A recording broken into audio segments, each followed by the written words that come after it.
Dick Cheney died yesterday. Oh no.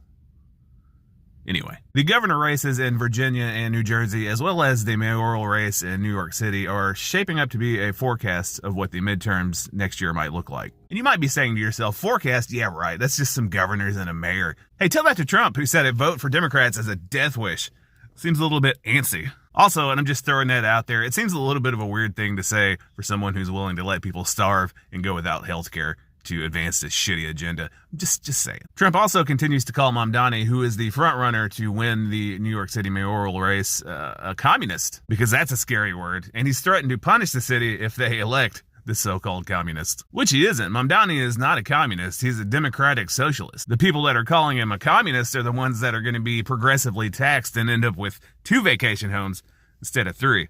So cry me a fucking river. These people spouting the word communist are the wealthy business owners and corporations that are threatening to pull out of areas if they aren't catered to. And that alone should tell you how much these people give a shit about you and me. Listen, it is plain to me, as it should be becoming increasingly plain to the thickest among us even, that the wealthy absolutely do not want the change that would benefit the majority of Americans. All we're talking about is taking money that no one person could ever spend in their lifetime and putting an extra fraction of it towards making people's lives at least marginally better and easier. But no, we can't have that. Even the conservatives that are masquerading as liberals in this country are being called commie scum as a tactic, because calling a single person or a group of people a communist stokes this ingrained fear, this McCarthyism that is just so deeply embedded into the DNA of this country at this point. It is absolutely wild. I mean, I literally heard an old retired boomer yesterday complain about high prices and then directly attribute it to fucking Democrats. And as I overheard him say that, I walked by and I just kind of said, hey, who's in charge right now?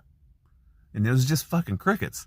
And sadly, you're not going to be able to save people from themselves. And sadly, that's evidenced by the fact that people still think that tariffs are doing anything other than lining pockets that aren't theirs. As people like Donald Trump doomsay a Supreme Court decision that wouldn't be in favor of tariffs, spouting the dumbest shit in reference to the Supreme Court decision on the legality of the tariffs tomorrow, like, if we lose, our country will be reduced to almost third world status.